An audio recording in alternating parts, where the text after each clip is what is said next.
Bom, eu vou falar do ciclo do nitrogênio, vou representar as outras pessoas do grupo na apresentação. Nosso grupo é composto por mim, Pueblo, Maria Antônia, Williane e Daiane. O nitrogênio e a importância dele. Bom, o nitrogênio está presente ao nosso redor o tempo todo na forma de gás, que é considerada uma molécula estável e ela compõe cerca de 79% da atmosfera.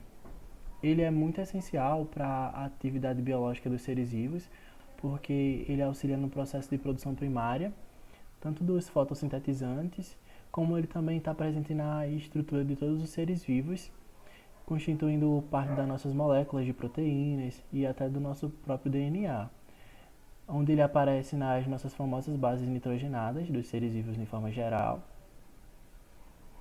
que é justamente onde armazena a informação genética.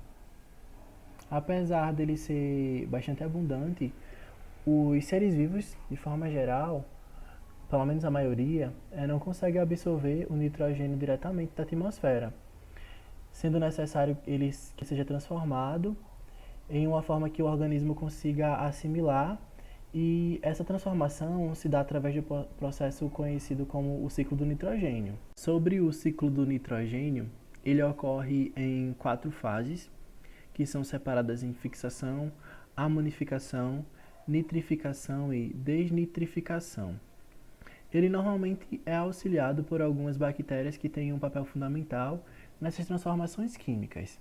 A fixação, ela é a primeira fase, onde as moléculas do gás de nitrogênio elas são transformadas em uma forma reativa que também vai se tornar metabolizável pelos organismos. Esse processo ele pode ocorrer através de descargas elétricas de relâmpagos e por meio biológico também, que é através das bactérias adaptadas que irão converter esse gás de nitrogênio para amônia, que nesse caso ele se torna facilmente assimilado pelos seres vivos. Essas bactérias elas podem estar livres no solo ou até mesmo elas podem estar vivendo em nódulos nas raízes de plantas leguminosas, num processo de simbiose. Elas se comportam como um verdadeiro adubo vivo para as outras plantas. A amonificação é o processo que é realizado durante a decomposição de matéria orgânica de forma geral, seja de animais mortos, de plantas, folhas, etc. Onde essas bactérias elas vão consumir o nitrogênio orgânico desses compostos orgânicos que vão estar pelo ambiente e vão liberar o íon no ambiente. A nitrificação ela consiste na transformação de alguns íons de amônio em nitrato. Porém, antes disso, o amônio será primeiramente transformado em nitrito por algumas bactérias quimioautótrofas e justamente o nitrito não é utilizado por algumas plantas porque ele é tóxico.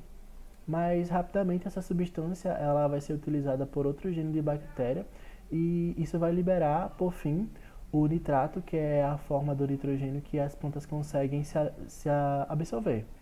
Já o processo de desnitrificação consiste na transformação do nitrato de volta à sua forma livre na atmosfera.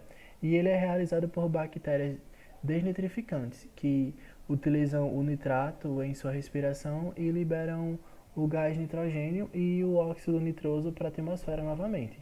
Assim, se fecha o ciclo do nitrogênio. Como é que as nossas atividades afetaram o ciclo do nitrogênio? Para início, o excesso desse nutriente ele pode afetar a capacidade natural de ciclagem do ambiente, o que vai alterar o fluxo desse elemento nos ecossistemas e vai gerar consequências preocupantes para o ambiente. Esse excesso de nitrogênio se deu devido ao crescimento populacional mundial, que aumentou cerca de 60% no século XIX, o que aumentou a demanda por alimentos e não foi acompanhado também pela capacidade de produtividade do solo, que era limitada pela quantidade de nitrogênio, que era reposto no solo por meio de ciclagem de dejetos humanos e pela decomposição animal, que não era suficiente para suprir a necessidade alimentar da população e nem mesmo para garantir um possível crescimento na produção agrícola. Além da agricultura, também havia uma demanda de nitrogênio por meio de fábricas de corantes e da indústria de geração. E principalmente a demanda do nitrogênio era feita por indústrias bélicas para a produção de explosivos.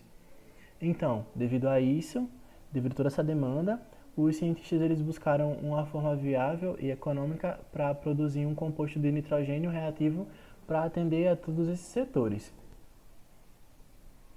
Por isso, no século XX, com essa possibilidade de produção industrial de fertilizantes nitrogenados e com a modificação genética também do trigo, houve o que se chamou da Revolução Verde, que foi um nome dado ao processo que levou o aumento da produção agrícola a uma escala global, que supriu a necessidade alimentar da população mundial, o que possibilitou um grande boom no crescimento populacional do mundial. E atualmente a produção industrial de fertilizantes nitrogenados é bem alta, é cerca de 136 milhões de toneladas por ano, o que é bem preocupante. Vendo todo esse histórico das nossas atividades em busca de um subsídio alimentar maior para a população, a gente pode dizer que boa parte desse impacto do nitrogênio, do ciclo do nitrogênio, se deve devido a essa corrida para conseguir manter a produção alimentar justamente com a criação de fertilizantes nitrogenados. Também é importante enfatizar que com o aumento da queima de combustíveis fósseis nesse processo de industrialização, houve o aumento da presença desse elemento na atmosfera. E observando o quanto a gente alterou o ciclo do nitrogênio, é claro que haveria danos acarretados a esse impacto, né? Por exemplo, temos a agricultura com o uso do fertilizante nitrogenado, onde o aproveitamento efetivo desse elemento pelas plantas é de 40% ou até menor. Então, boa parte desse composto ele chega a ser escoado pela chuva ou pela irrigação e vai alterar comunidades vegetais que se desenvolvem com baixa disponibilidade de nitrogênio, levando também esses excessos de nutrientes desde as águas subterrâneas, córregos, rios, até findar no mar. Então, esse efeito cascata ele contribui para criar zonas mortas ou até mesmo aumentar o crescimento de produtores primários, gerando o que a gente chama de eutrofização dos ecossistemas aquáticos, que vão diminuir justamente o oxigênio dissolvido na água e vão promover a acidificação e a perda da biodiversidade desses ambientes que vão entrar em eutrofização. Esse excesso de fertilizantes nitrogenados no solo, juntamente com a queima de combustíveis fósseis, também é capaz de emitir grandes quantidades de ácido nitroso, que é considerado um importante gás do efeito estufa, que quando encontrado na estratosfera, ele atua como um catalisador e decompor das moléculas de ozônio, que vai diminuir a espessura dessa camada protetora. Também vai atuar como um fotocatalisador na formação de ozônio troposférico, que é um principal poluente gasoso que afeta a saúde da população, além também de causar chuva ácida que pode reagir com compostos inertes do solo, que vão gerar compostos tóxicos para os vegetais, animais e até mesmo a população humana. Por isso, quando a gente vai analisar os limites da fronteira planetária, o ciclo do nitrogênio já ultrapassou extremamente essa faixa de segurança, onde a quantidade de nitrogênio fixada anualmente é exorbitante para a incorporação natural aos processos biogeoquímicos. Então, devido a esse excesso, há uma forte contribuição para os impactos sociais, os econômicos e os ambientais, principalmente os ambientais. Nesse gráfico, nós conseguimos observar o quanto essa mudança global aconteceu em pouco tempo com o uso do fertilizante nitrogenado, em comparação ao desmatamento, à liberação de carbono, até mesmo ao crescimento populacional. A gente vê que há esse crescimento nesse impacto de forma tão rápida em pouco tempo relacionado ao uso do fertilizante nitrogenado. Enquanto isso, há uma crescente com a curva maior nos outros pontos, como desmatamento, liberação de carbono e o crescimento populacional.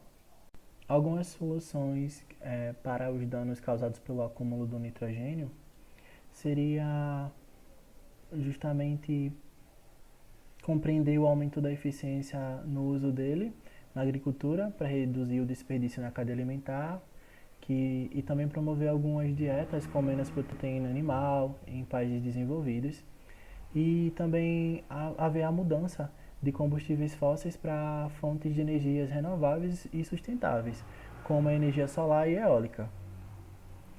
Também é necessário que a sociedade atue em mais projetos não somente referentes ao carbono, mas também ao nitrogênio, uma vez que os efeitos do seu excesso é tão prejudicial, e os dois, um ciclo influenciando o outro. E também é necessário prevenir e suavizar esses impactos dependendo tanto de ações da sociedade como do poder público. Por fim, a gente tem o infográfico que a gente produziu com a síntese de todo esse conteúdo em relação aos impactos das atividades humanas de forma global no ciclo do nitrogênio.